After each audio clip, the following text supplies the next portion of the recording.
येथे MIDC phase 1 इथल्या aerosol garment कंपनीला भीषण आग लागली आहे। घटनास्थळी कल्याण डोंबिवली महानगरपालिका अग्निशमन दलाच्या गाड्या रवाना झाल्यात। घटनास्थळी पोलीस देखील दाखल झालेत। मोठी आगीची बातमी डोंबिवली इथे एमआयडीसी फेज 1 इथल्या एरोसेल गारमेंट कंपनीला भीषण आग लागली आणि या घटनास्थळी कल्याण डोंबिवली महानगरपालिका अग्निशमन दलाच्या गाड्या रवाना झाल्यात। ही काही दृश्य आपल्या समोर आलेली आहेत। डोंबिवलीतल्या फेज 1 मधली तिथे एमआयडीसी मध्ये भीषण अशी आग लागली आहे। या आगीची दृश्य समोर आली। अजित मांढरे आपले प्रतिनिधी आपल्या सोबत आहेत। अजित, संपूर्ण परिसर नेमका कसा आहे, कुठे आग लागली आहे, कशामुळे? डोंबिवली एमआयडीसीचा फेज 1 आहे। या फेज 1 मध्ये दाटेवाटीच्या कंपन्या आहेत आणि मुळात ही जी आग लागली आहे ती गारमेंट कंपनी आहे। त्यामुळे तिथे कपडा मोठ्या प्रमाणात आहे। कपड्यावर प्रक्रिया करणारे जे रसायन आहेत ती देखील मोठ्या प्रमाणात आहेत आणि त्या पार्श्वभूमीवरती ही आग जी आहे ती आटोक्यात आणण्याकरता अग्निशमन दलाचे जवान जे आहेत त्यांना शर्थीचे प्रयत्न करावे लागत आहेत। मुळात हे कपडे जे आहेत त्यांना फोमने किंवा पाणी मारून किंवा एक विशिष्ट प्रकारचं केमिकल मारून ती आग थांबवता येऊ शकते, पण तिथपर्यंत पोहोचण्याकरता अग्निशमन दलाच्या जवानांना शर्थीचे प्रयत्न करावे लागत आहेत।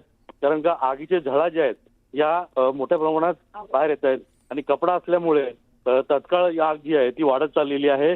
कंपनीचं नाव जे आहे ते एरोसेल गारमेंट कंपनी म्हणून आहे आणि आता अग्निशमन दलाचे जवान जे आहेत ही आग विझवण्याचे शर्थीचे प्रयत्न करतायत।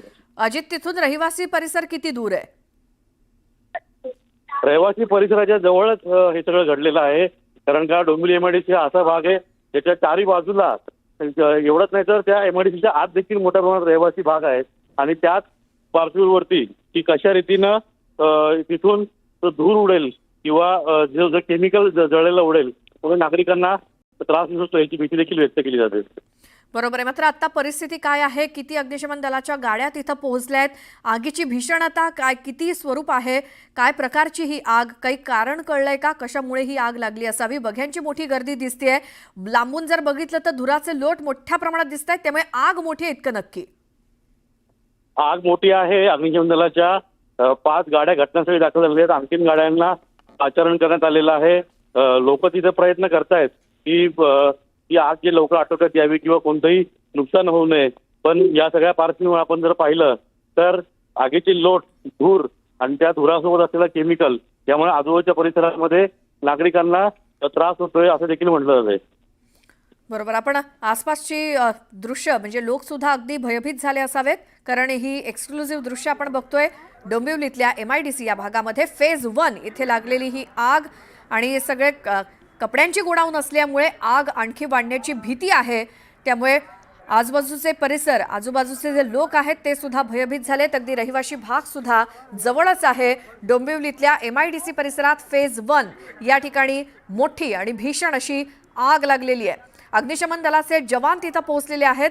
आगीवरती नियंत्रण मिळवण्याचे प्रयत्न तातडीनं सुरू झालेले आहेत। मात्र ही आग इतकी भीषण आहे, मोठ्या प्रमाणात लागली आहे, त्यामुळे वेळ लागेल ही संपूर्ण आग आटोक्यात आणण्यासाठी असं एकूणच दिसतंय।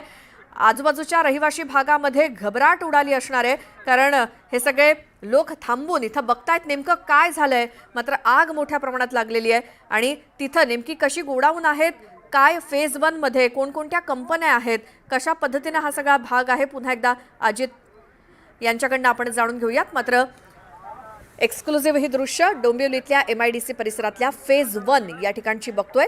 कपड्याच्या गोडाऊनला लागलेली ही भीषण आग, कपडे असल्यामुळे साहजिकच आग वाढतीये। आगीनं भीषण आणि उग्र रूप धारण केलेलं दिसतंय। दूरवरून सुद्धा धुराचे लोट मोठ्या प्रमाणात दिसत आहेत। या आगीसंदर्भातले अपडेट आपण घेत राहूच।